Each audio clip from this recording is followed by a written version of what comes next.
मुझे कौन जानता था तेरी बंदगी से पहले, मुझे कौन जानता था तेरी बंदगी से पहले, मुझे कौन जानता था तेरी बंदगी से पहले, मुझे कौन जानता था तेरी बंदगी से पहले। तेरी याद ने बना दी, तेरी याद ने बना दी मेरी जिंदगी फसाना, तेरी याद ने बना दी मेरी जिंदगी फसाना। मुझे रास आ गया है तेरी दर पे सर झुकाना, मुझे रास आ गया है तेरे दर पे सर झुकाना। मुझे कौन जानता था तेरी बंदगी से पहले, तेरे नाम ने बना दी मेरी जिंदगी, जिंदगी, जिंदगी फसाना।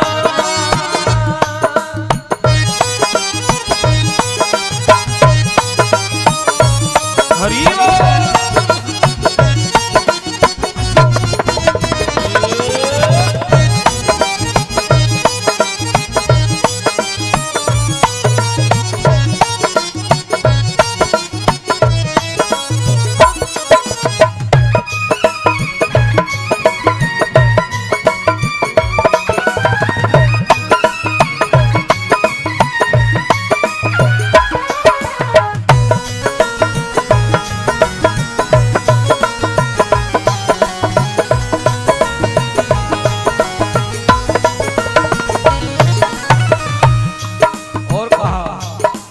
मुझे इसका गम नहीं है कि ये दुनिया भूल जाए, मुझे इसका गम नहीं है ये दुनिया भूल जाए, मुझे इसका गम नहीं है कि ये दुनिया भूल जाए, मुझे इसका गम नहीं है ये दुनिया भूल जाए।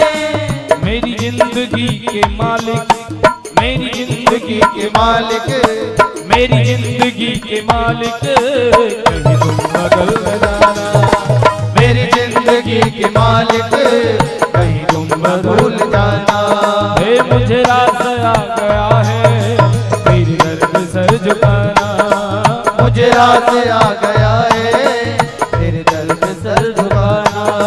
मुझे रास आ गया है तेरे दर पे सर झुकाना, मुझे रास आ गया है तेरे दर पे सर झुकाना। मुझे रास आ गया है तेरे दर पे सर झुकाना, मुझे रास आ गया है तेरे दर पे सर झुकाना। तुझे मिल गया पुजारी, तुझे मिल गया पुजारी, मुझे मिल गया ठिकाना, तुझे मिल गया पुजारी, मुझे मिल गया ठिकाना। मुझे रास आ गया है तेरी दर पे सर झुकाना, मुझे रास आ गया है तेरे दर पे सर झुकाना। बांके बिहारी लाल की जय हो।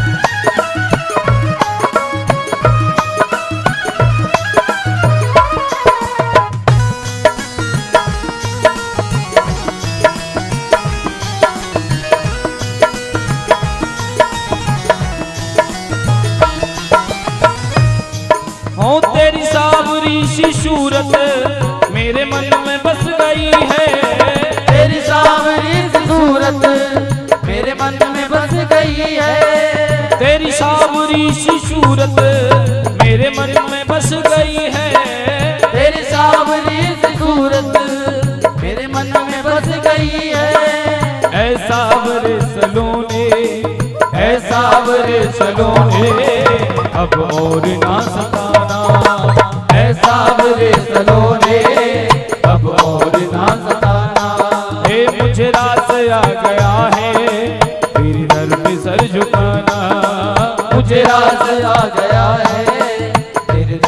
सर झुकाना। हे मुझे रास आ गया है तेरे दर पे सर झुकाना। मुझे रास आ गया है तेरे दर पे सर झुकाना। हे तुझे मिल गया पुजारी, तुझे मिल गया पुजारी, मुझे मिल गया ठिकाना। मुझे मिल गया पुजारी, मुझे मिल गया ठिकाना। मुझे रास आ गया है तेरी दर पे सर झुकाना। मुझे रास आ गया है तेरे दर पे सर झुकाना।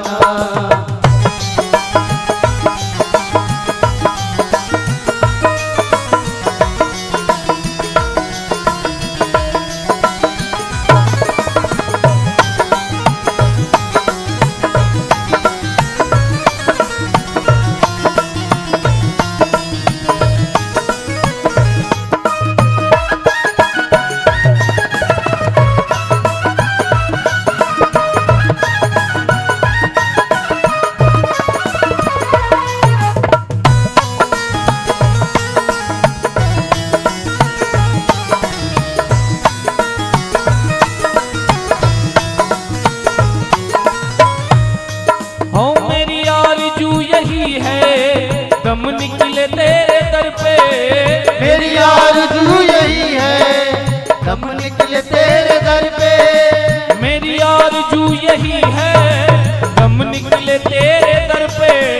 मेरी आरज़ू यही है दम निकले तेरे दर पे।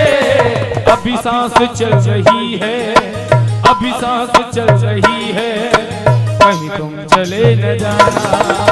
अभी सांस चल रही है, कहीं तुम चले न जाना। मुझे रास आ गया है तेरी दर पे सर झुकाना। मुझे रास आ गया है तेरे दर पे सर झुकाना। मुझे रास आ गया है तेरी दर पे सर झुकाना। मुझे रास आ गया है तेरी दर पे सर झुकाना। बोली भक्त वत्सल भगवान की जय। भागवत महापुराण की जय। सभी अपने अपने स्थान पर खड़े हो जाएं। खड़े होकर आज की पावन आरती में सभी प्रवेश करेंगे। हरि ओम चंद्रमा मनसो जात चक्षुः सूर्यो अजायत श्रोत्राद्वायुष प्राणस्य मुखादग्निरजायत इदग्गो हविः प्रजननं मे असुदशवीरगुण श्रवणकुशुस्ताये आत्मा सनि प्रजा सनि पश्वनि लोक सन्निभय सनिग्नि प्रजां बहुरां मे करोतु वन्नं पयोरेतो अस्मासु धत्ता। श्री भागवत भगवान की है आरती, पापियों को पाप से है तारती। श्री भागवत भगवान की है आरती, पापियों को पाप से तारती। श्री भागवत भगवान की है आरती, पापियों को पाप से है तारती। श्री भागवत भगवान की है आरती, पापियों को पाप से है तारती। ये अमर ग्रंथ, ये मुक्ति पंथ, ये पंचम वेद निराला, नव ज्योति जगाने वाला।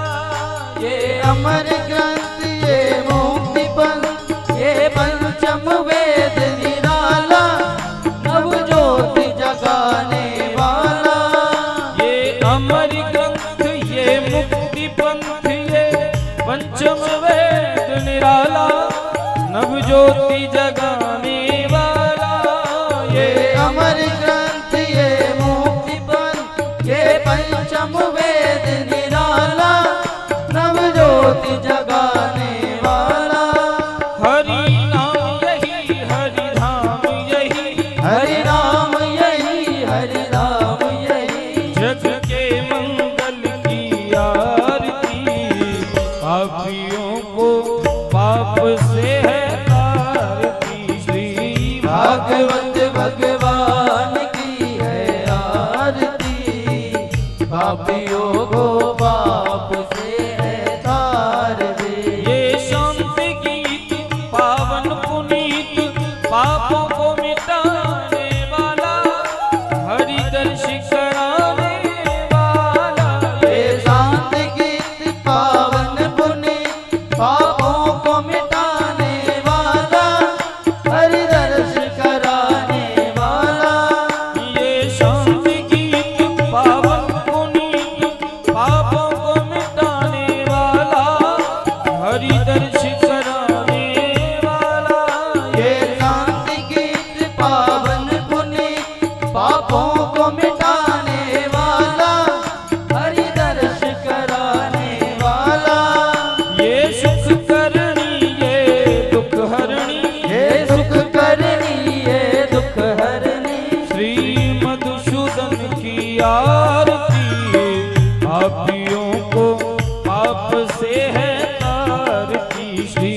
भागवत भगवान की है आरती, पापियों को पाप से है तारती। ये मधुर बोल जगपंथ खोल शब्द मार्ग बताने वाला, बिगड़ी को बनाने वाला। ये मधुर बोल जगपंथ को सद्मार्ग दिखाने वाला, बिगड़ी को बनाने वाला। श्री राम यही घनश्याम यही, श्री राम यही घनश्याम यही, घनश्याम यही मेरे राम यही, घनश्याम यही मेरे राम यही। प्रभु महिमा की है आरती, पापियों को पाप से है तारती। श्री भागवत भगवान की है आरती, पापियों को पाप से है तारती।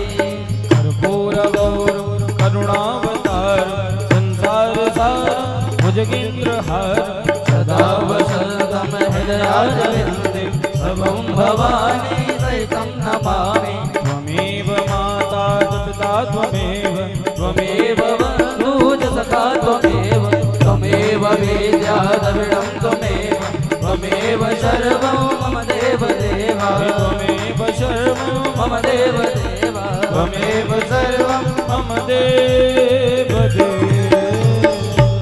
हरिः ओम जलेन शीतलीकरणं जतो यतः समीयसे ततो नो अभयं कुरु। सन्नः कुर्प्यजाभ्यो भयन्नः पाशुभ्यः अथ मन्त्रपुष्पाञ्जलि। हरिः ओम यज्ञेन यज्ञमय जन्त देवास्तानि धर्माणि प्रथमान्यासन्न, देहनाकं महिमानः सचन्त यत्र पूर्वे साध्याः सन्ति देवाः।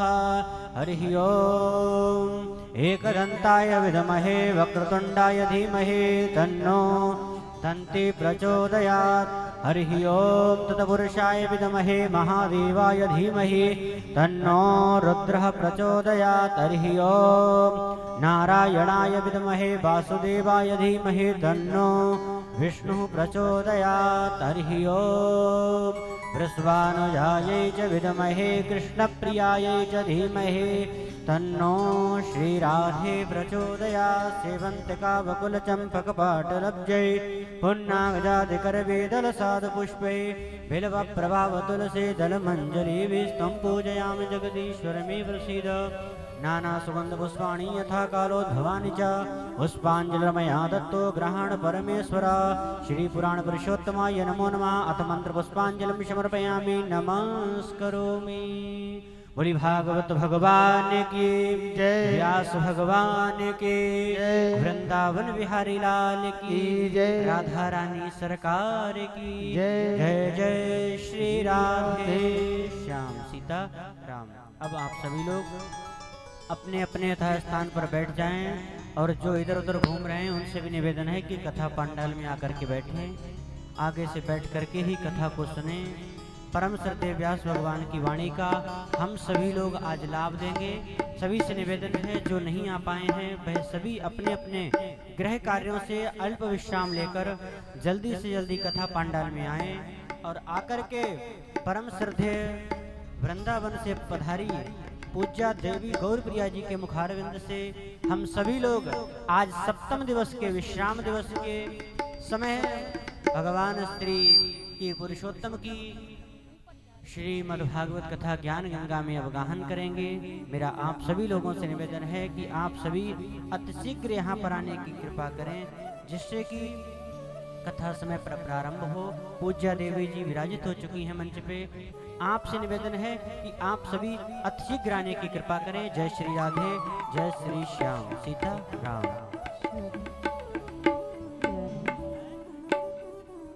श्री राधे राधे, जय राधे श्री राधे।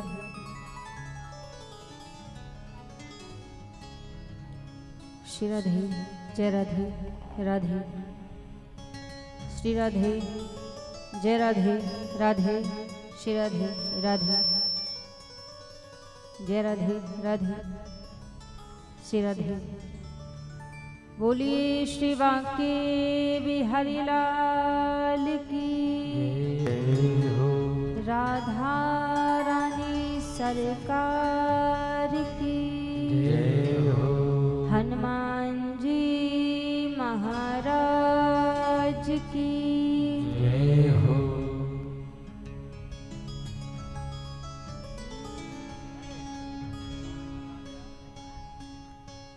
हरि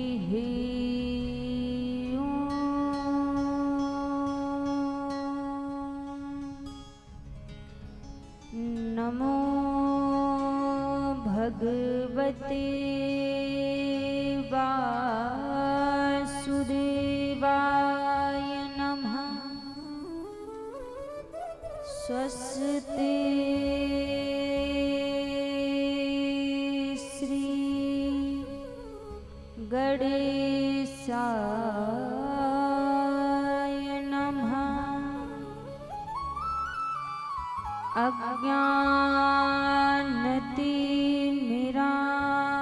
अज्ञानतिमिरान्धस्य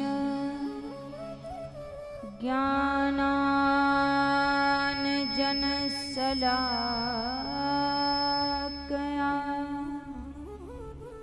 चक्षुरुन्मीलितं येन तस्मै श्री गुरुवे नमः। सच्चिदानंद रूपाय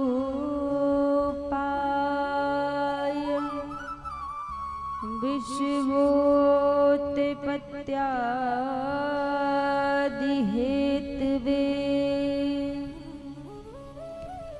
तापत्रय विनाशाय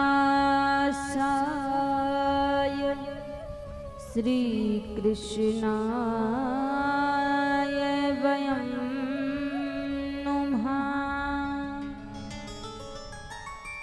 जय जय श्री राधारमण, जय जय नवल किशोर, जय गोपी चित चोर प्रभु, जय जय माखन चोर। आई हनुमान जी विराजिए,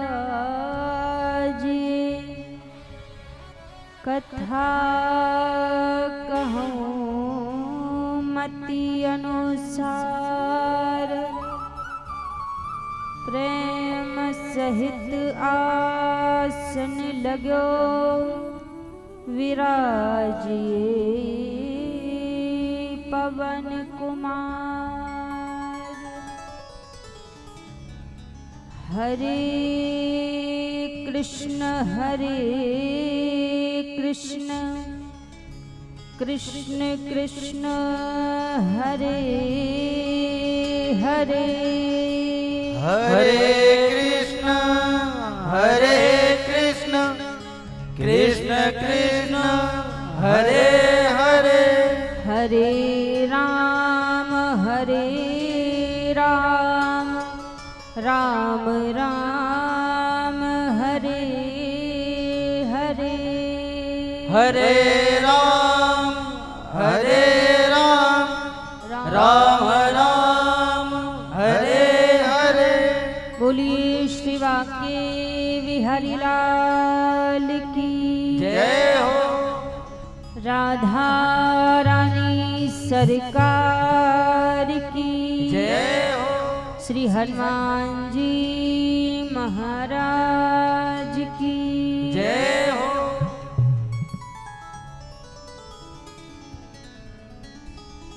आइए सभी भक्तजन आज की परम पावन परम मंगलमय कथा में प्रवेश करने से पहले प्रभु के पावन नाम को गाते हुए सभी आज की पावन मंगलमय कथा में प्रवेश करेंगे। सभी मिलकर ठाकुर जी के पावन नाम को गाते हुए आज की पावन कथा में सभी बड़े भाव से प्रवेश करेंगे।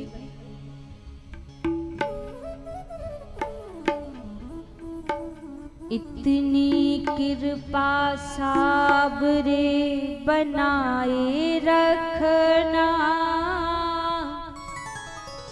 इतनी कृपा साबरे बनाए रखना, मरते दम तक सेवा में लगाए रखना। इतनी कृपा साबरे बनाए रखना, इतनी कृपा साबरे बनाए रखना, मरते दम तक सेवा में लगाए रखना। इतनी कृपा साबरे बनाए रखना, इतनी कृपा साबरे बनाए रखना, मरते दम तक सेवा में लगाए रखना। इतनी कृपा साबरे बनाए रखना, मरते दम तक सेवा में लगाए रखना। जय हो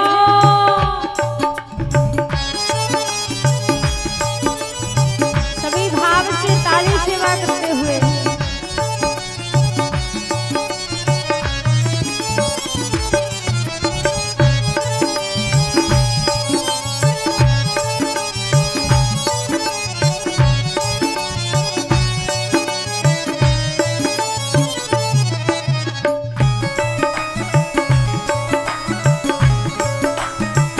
हरि बोल।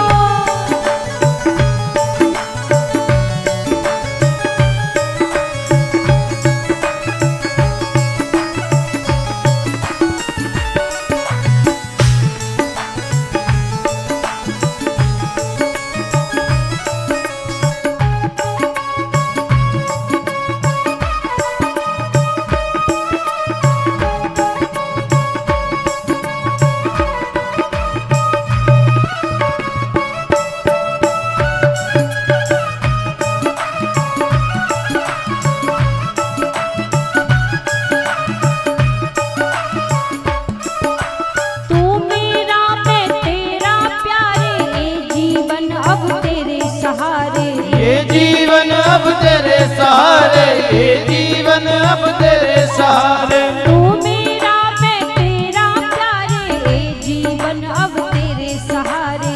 ये जीवन अब तेरे सहारे, ये जीवन अब तेरे सहारे। लाज तुम्हारे हाथ है बचाए रखना, लाज तुम्हारे हाथ है बचाए रखना, मरते दम तक सेवा में लगाए रखना। इतनी कृपा साबरे बनाए रखना, मरते दम तक सेवा में लगाए रखना। जय हो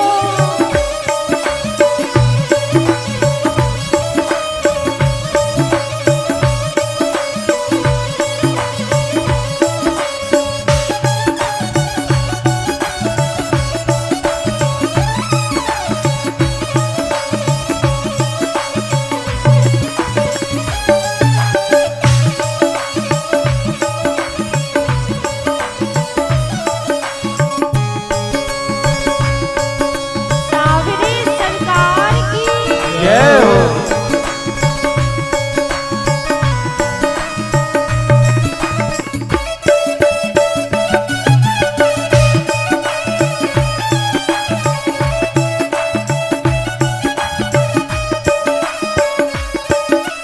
हाथ जोड़कर करो प्रार्थना, मुझको भूल न जाना।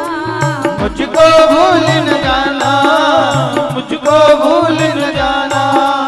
हाथ जोड़कर करो प्रार्थना, मुझको भूल न जाना। मुझको भूल न जाना, मुझको भूल न जाना।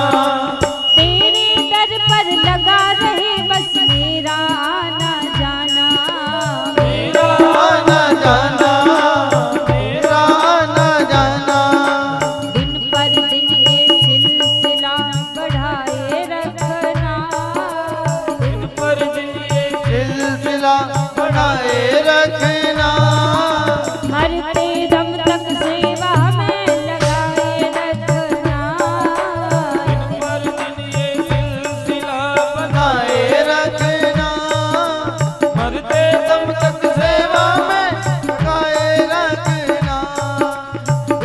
कृपा सावरे बनाए रखना, मरते दम तक सेवा में लगाए रखना। कृपा सावरे बनाए रखना, मरते दम तक सेवा में लगाए रखना। आंखें बिहारी लाल की जय हो।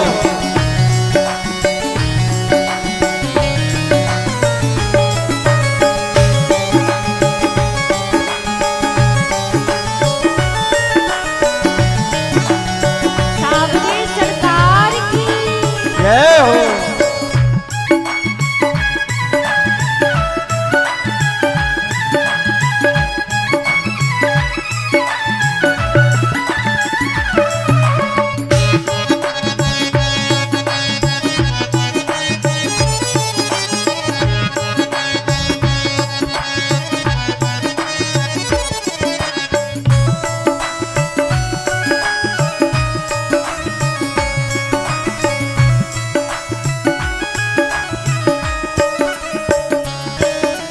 जन्म जन्म तक तेरा मेरा साथ कभी ना छूटे, साथ कभी ना छूटे, साथ कभी ना छूटे।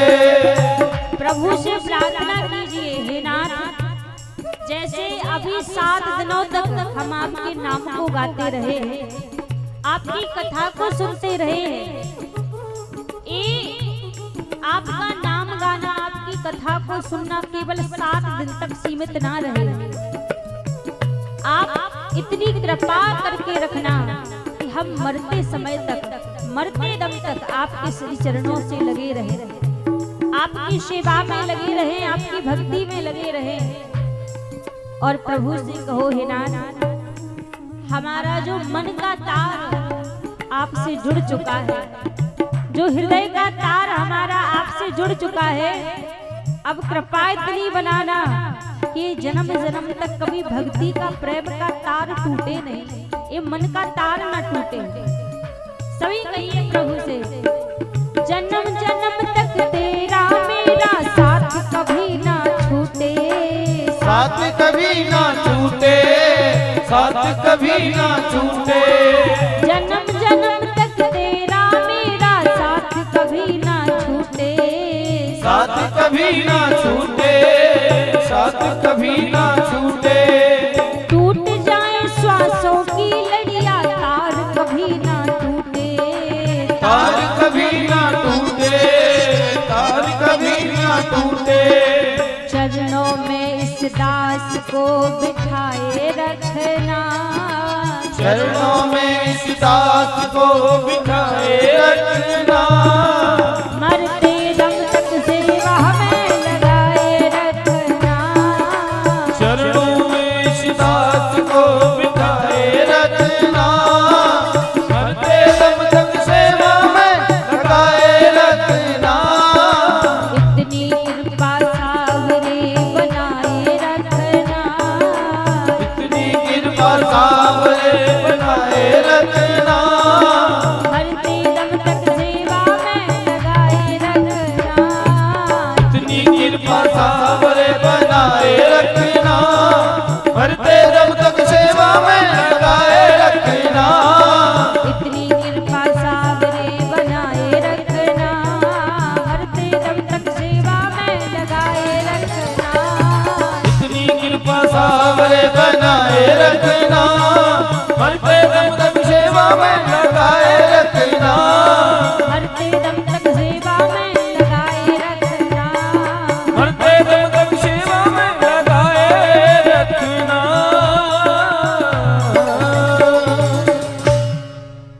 इतनी कृपा सावरे बनाए रखना, मरते दम तक सेवा में लगाए रखना।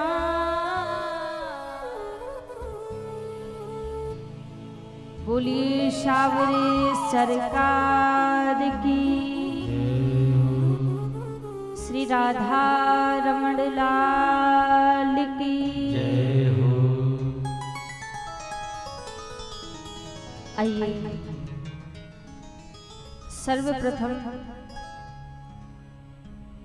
मेरे परम आराध्य अकारण करुणावृणालय अनंत कोटि कल्पतरु पीताम्बरधारी श्री राधा रमण लाल जी के पावन चरणों में प्रणाम करते हुए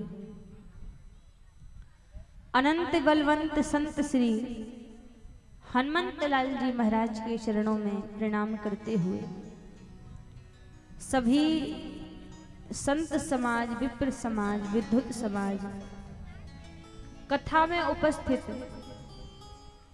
सभी भक्तजनों के हृदय में विराजित मेरे लोकलोचन सावरे सरकार के श्री चरणों में व्यासपीठ की ओर से वंदन प्रणाम करते हुए आज विश्राम दिवस की पावन कथा में हम आप सभी प्रवेश करेंगे। विगत 6 दिनों से हम आप सभी प्रभु की पावन लीलाओं को, प्रभु के पावन चरित्रों को श्रवण करते आ रहे हैं, सुनते आ रहे हैं। आज कथा का विश्राम दिन है। कई लोग कहते हैं कि आज भगवान की कथा पूरी हो जाएगी, आज भगवान की कथा समाप्त हो जाएगी, लेकिन भगवान की कथा कभी पूरी नहीं होती, ना ही कभी भगवान की कथा समाप्त होती है। भगवान की कथा केवल मात्र विश्राम देती है। 7 दिनों से हम सभी के बीच में जो दिव्य श्रीमद् भागवत महापुराण खुला हुआ था, आज वो भागवत महापुराण यहाँ पर विश्राम ले लेगा। लेकिन भगवान की कथा पूरी नहीं होगी, क्योंकि हरि अनंत, हरि कथा अनंता, कहूँ सुनहूँ बहु विधि सब संता। भगवान की कथा, भगवान की लीला अनंत है, तो प्रभु की कथा महाराज कभी पूरी नहीं होती, केवल मात्र भगवान की कथा विश्राम लेती है।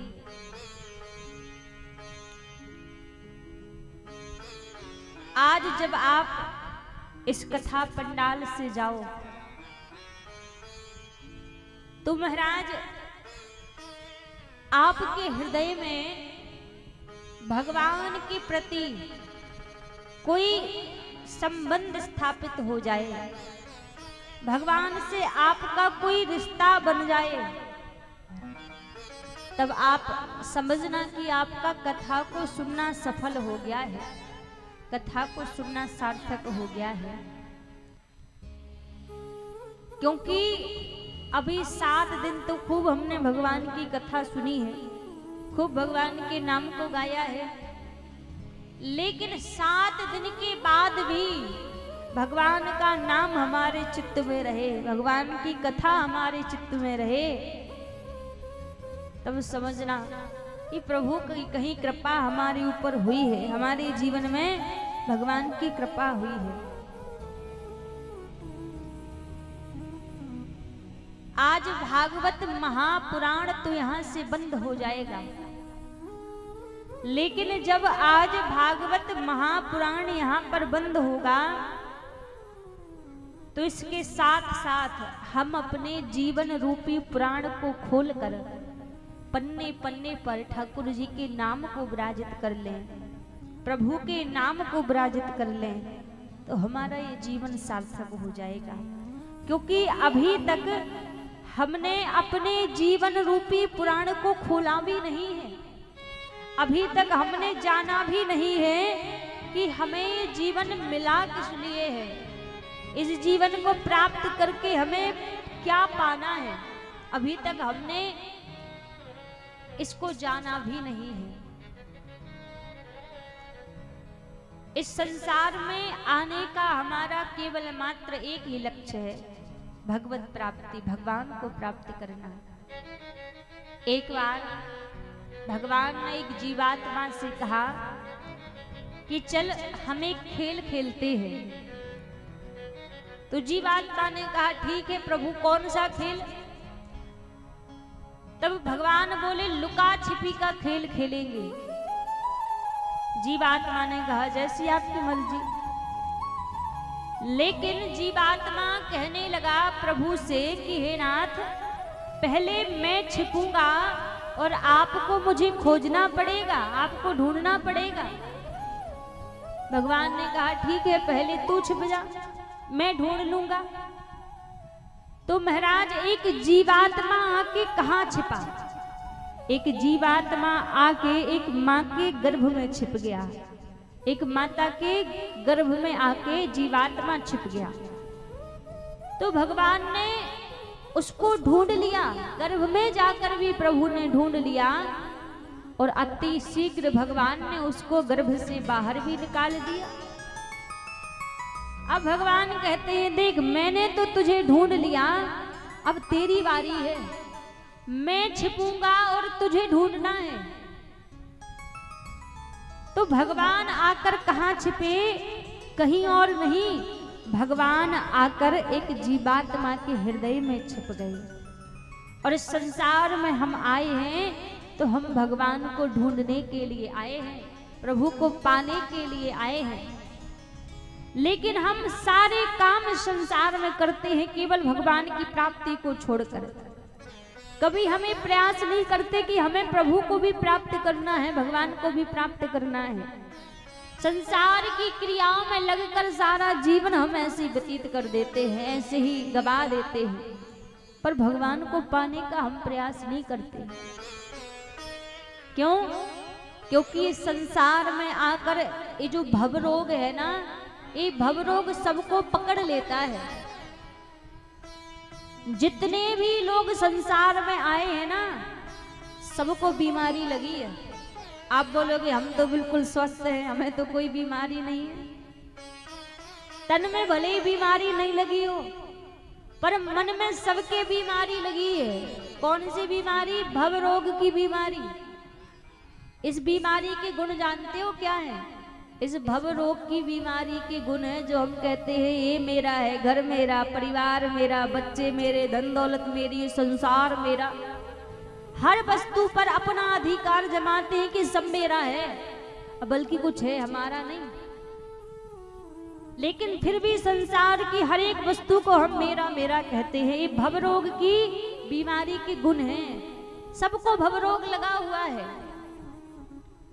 इस भव रोग से बचने की केवल एक ही औषधि है, केवल मात्र एक ही दवा है, वो है भगवान का नाम, प्रभु का नाम। एक ही दवा है। आज जब आप इस कथा पंडाल से जाएंगे तो आपको भी एक दवाई दी जाएगी। अभी तक देखो 7 दिन तक आप अस्पताल में भर्ती थे, एडमिट थे। कैसे? जब किसी व्यक्ति को कोई बीमारी हो, ज्यादा गंभीर स्थिति हो, तो जब उसको अस्पताल ले जाओ तो डॉक्टर पहले उसको भर्ती करता है ना, 2-4 दिन के लिए। और जब उसको अस्पताल में रखता है तो भर भर के डोज दिया जाता है। दिन में 4-4 बोतल चल रही हैं, इंजेक्शन लग रहे हैं, दवाई दी जा रही है, भर भर के डोज दिया जाता है जितने दिन वो अस्पताल में रहता है। और जब डॉक्टर को लगता है कि हाँ अब स्थिति थोड़ी नॉर्मल हो चुकी है, और जब वो अस्पताल से छुट्टी देता है तो फिर कहता है देखो अभी तो इतनी सारी दवाई दी जा रही थी, लेकिन अब एक दवाई मैं आपको दे रहा हूँ। घर जाने के बाद इस दवाई को नियम पूर्वक लेते रहना, समय समय पर लेते रहना, तो दोबारा ये बीमारी नहीं पकड़ेगी। और यदि उस दवाई को समय समय पर नहीं लोगे तो बीमारी वो दोबारा पकड़ लेगी। अभी वैसे ही ना, अब 7 दिन से भर्ती थे यहाँ पे, 4-4 घंटे खूब भर भर के डोज दिया जा रहा था कथा का। हाँ, भगवान का नाम भी गाओ, सुनो भी, चित्त भी लगाओ, भर भर के डोज दिया जा रहा था। लेकिन आज जब 7 दिन बाद इस अस्पताल से आपको छुट्टी मिलेगी ना, तो केवल एक औषधि दी जाएगी, आपको एक दवाई दी जाएगी। वो दवाई कौन सी है, वो औषधि कौन सी है? जो एक औषधि आपको दी जाएगी, केवल मात्र एक औषधि है। मानस में बाबा तुलसीदास जी बताते हैं कि वो औषधि कौन सी है।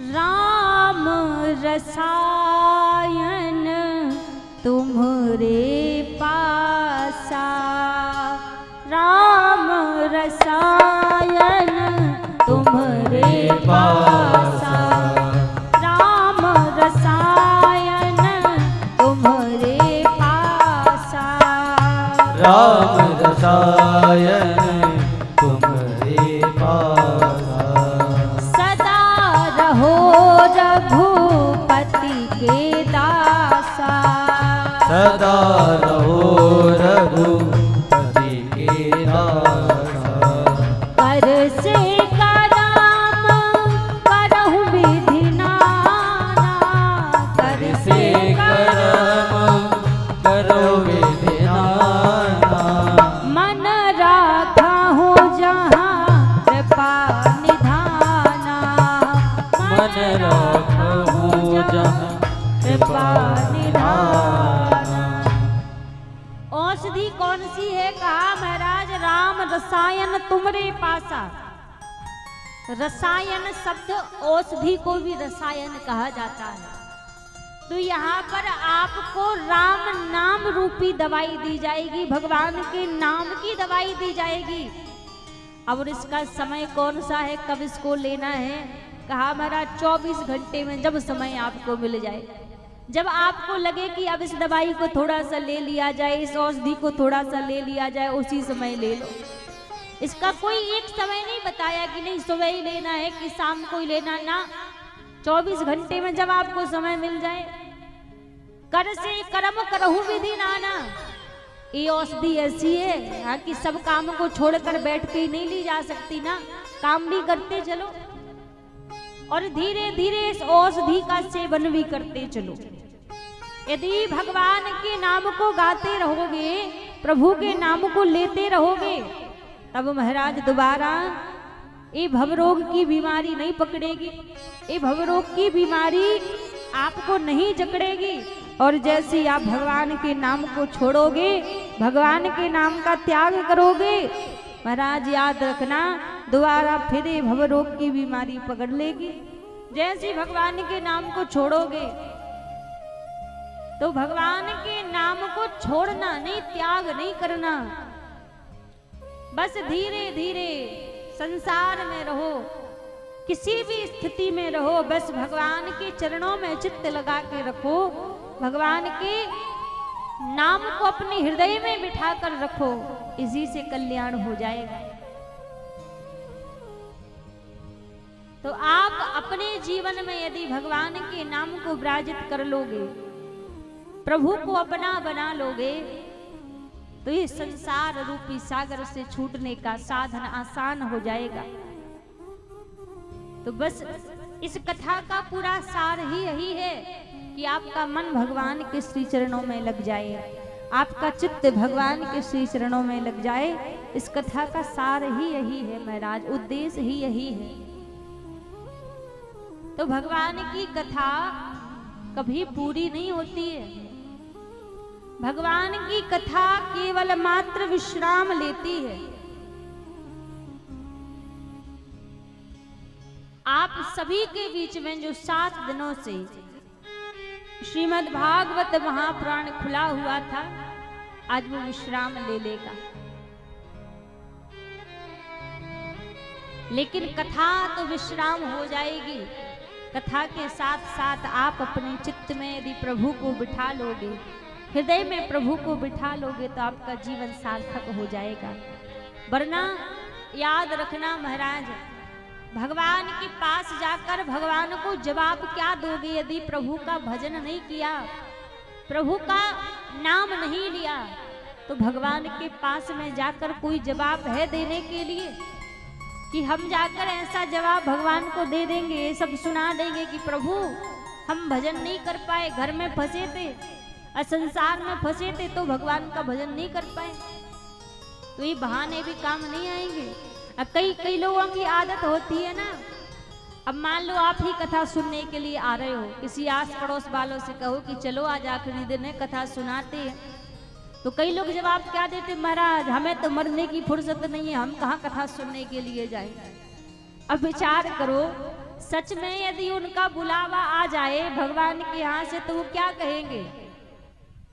यमराज से क्या यही वे बोल देंगे कि महाराज हमें मरने की फुर्सत नहीं है, पड़ोसी को ले जाओ। पड़ोसी खूब जाता था कथा सुनने के लिए, ये बहुत फ्री बैठा है तो उसको ले जाओ। तो ऐसा बहाना भगवान के यहाँ चलने वाला नहीं है। भगवान के यहाँ तो एक एक चीज का हिसाब देना पड़ेगा, एक एक चीज का।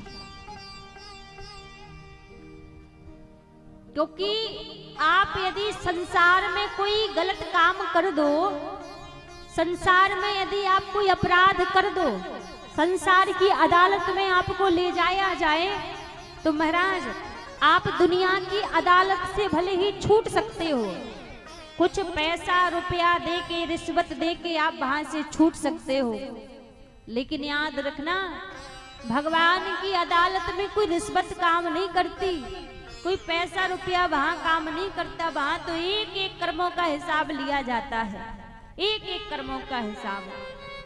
इसलिए संत कहते हैं ना कि कर्मों को बड़े सोच समझ के हमें करना चाहिए, समझ समझ के करना चाहिए। अच्छा एक बात बताओ, एक चीज का जवाब देना, भगवान ने सबका अलग अलग धर्म बनाया है, हर एक व्यक्ति का अलग अलग व्यवस्था की है भगवान ने सबकी, और सबका अलग अलग धर्म बनाया है। एक गाय का भोजन क्या है, जवाब आना चाहिए। गाय का भोजन क्या है, क्या खाती है गाय? क्या? घास खाती है, गाय का भोजन है। एक शेर का भोजन क्या है, शेर क्या खाता है?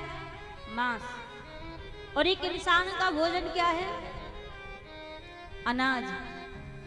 अब यदि कोई गाय महीने भर से भूखी बैठी हो, उसको घास ना मिले खाने के लिए, आप उस गाय के सामने जाके मांस डाल दो तो क्या वो गाय खाएगी? खाएगी? मर जाएगी भूखी पर खाएगी नहीं। क्यों? क्योंकि उसका धर्म है, वो खाएगी तो घास ही खाएगी। भगवान ने उसकी व्यवस्था की है घास को खाने की, वो अपने धर्म को नहीं त्यागेगी। वो भूखी मर जाएगी, भूखा मरना पसंद करेगी पर मांस को खाना पसंद नहीं करेगी, ये गाय का धर्म है। यदि कोई शेर 1 साल से भूखा हो और उस शेर के सामने जाकर घास डाल दे तो क्या वो शेर खाएगा? नहीं खाएगा। वो भी अपने प्राणों को त्यागना पसंद करेगा पर वो घास नहीं खाएगा, क्योंकि उसका धर्म है। भगवान ने उसके भोजन की व्यवस्था मांस की है, वो खाएगा तो मांस ही खाएगा, घास नहीं खाएगा, क्योंकि उसका धर्म है। और एक इंसान का धर्म क्या है? क्या है? रोटी आए सो रोटी खा जाएंगे, घास आए सो घास खा जाएंगे, मांस आए सो मांस खा जाएंगे, जो आए आने दो, छोड़ेंगे नहीं, सब खा जाएंगे। और बोलेंगे हम तो भैया मानव है, इंसान है। काहे के मानव हो, काहे के इंसान हो? जब अपने धर्म पर नहीं रहे आप तो आप कैसे इंसान हो? आप खुद विचार करो। सबसे ज्यादा खाने की व्यवस्था इस संसार में भगवान ने किसी की बनाई है तो वो एक इंसान की बनाई है। 56 प्रकार के व्यंजन बनाए हैं। एक में स्वाद ना आवे, एक में पेट ना भरे तो दूसरे को खा लो, और दूसरे में स्वाद ना आवे, दूसरे में पेट ना भरे तो तीसरे को खा लो। लेकिन फिर भी धिक्कार है ऐसे इंसान पर, 56 प्रकार की व्यंजनों को छोड़कर दूसरे जीव जंतुओं को मार कर अपना पेट भरता है और फिर कहता है मैं राम का भक्त हूं, मैं कृष्ण का भक्त हूं। दूसरे जीव जंतुओं को मारकर खाने में क्या मिल जाता है? लोग कहते हैं हम शरीर को हष्ट पुष्ट बनाएंगे इसलिए दूसरे जीवों को मार मार कर पेट भरते हैं, शरीर ताकतवर होगा। क्या करोगे ऐसे शरीर को ताकतवर बना के जिस शरीर में एक दिन आग ही लगनी है? आप कितना भी ताकतवर शरीर को बना लो, जब समय आएगा तो उसमें अग्नि लगनी, उसको राख ही बनना है। तो क्यों फिर इस उदर के पीछे, इस पेट के पीछे पाप कमाते डोलते हो? एक एक कर्मों का हिसाब भगवान के पास में देना पड़ेगा, एक एक कर्मों का। इस संसार में हर एक जीवात्मा को बराबर अधिकार है जीने का, बराबर अधिकार है। लेकिन लोग तरह तरह के बहाने लगाकर दूसरे जीवों को मार कर अपना पेट भरते हैं और फिर कहते हम भगवान के भक्त हैं। एक बात आपसे कहें, जिस व्यक्ति ने जीवन पर्यंत में एक बार भी यदि किसी जीवात्मा को मार के अपने पेट में भक्षण कर लिया और वो कहे कि मैं भगवान की भक्ति करूं, राम की भक्ति करूं, कृष्ण की भक्ति करूं, एक दिन भी भगवान एक क्षण के लिए भी उसकी भक्ति को स्वीकार नहीं करते। आप जीवन भर भक्ति कर लो, भगवान स्वीकार नहीं करते। स्वीकार तो क्या, कई बार लोग कहते हैं ना कि मैं महीने में 1-2 बार खा लेता हूँ, पर हाँ मंगलवार को नहीं खाता हूँ, क्योंकि मंगलवार को हनुमान जी का दिन है। और दिनों में हनुमान जी भाग जाते हैं क्या? केवल मंगलवार को ही बैठते हैं कि मंगलवार को देखेंगे आप क्या खा रहे हो क्या नहीं खा रहे, और दिनों में नहीं देखेंगे। व्यक्ति एक बार भी जो दूसरे जीवों को मारकर खाता है ना, वो भक्त की तो बात छोड़ो, वो इंसान भी नहीं है, वो जानवर से भी बदतर है। भगवान कभी उसके हाथ का एक पुष्प भी स्वीकार नहीं करते। इसलिए कभी भी प्रयास ऐसा करो कि हमारे द्वारा किसी भी जीवात्मा को, जीव जंतुओं को कष्ट ना पहुंचे, दुख ना पहुंचे, तकलीफ ना पहुंचे, क्योंकि दुनिया वालों की नजर में कोई बात नहीं, लेकिन भगवान की डायरी में एक एक चीज लिखी जा रही है, एक एक का हिसाब करेंगे भगवान। इसीलिए संत कहते हैं ना कि उजली करनी कर ले भैया, करम ना करियो काला, लाख आंख से देख रहा है हमें देखने वाला। वो करता क्या है कि पुण्य की नैया पार लगाता, पाप स्वयं डूब जाता, मेरे ठाकुर के दरबार में सब लोगों का खाता, मेरे ठाकुर के दरबार में सब लोगों का खाता, उनके दरबार में सब लोगों का खाता, मेरे ठाकुर के दरबार में सब लोगों का खाता, मेरे ठाकुर के दरबार में सब लोगों का खाता। जिसने जैसा कर्म किया है वैसा ही फल पाता, जिसने जैसा कर्म किया है वैसा ही फल पाता, मेरे मालिक के दरबार में सब लोगों का खाता, मेरे मालिक के दरबार में सब लोगों का खाता, मेरे ठाकुर के दरबार में सब लोगों का खाता। मेरे ठाकुर के दरबार में सब लोगों का जय खाता। हो।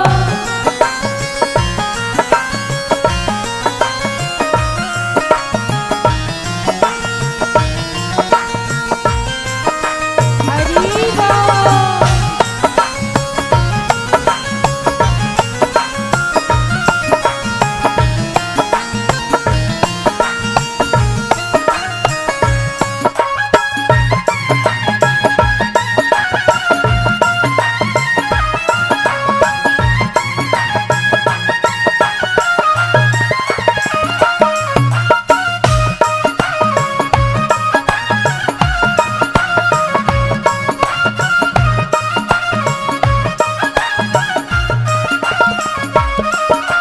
क्या साधु क्या संत गृहस्थी, क्या राजा क्या रानी, क्या राजा क्या रानी, क्या राजा क्या रानी, क्या साधु क्या संत गृहस्थी, क्या राजा क्या रानी, ओ क्या राजा क्या रानी, क्या राजा क्या रानी, प्रभु की पुस्तक में है लिखी सबकी परम कहानी, सबकी परम कहानी, सबकी परम कहानी, अंतर्यामी बैठा अंदर, अंतर्यामी बैठा अंदर सबका हिसाब लगाता, मेरे मालिक के दरबार में सब लोगों का खाता,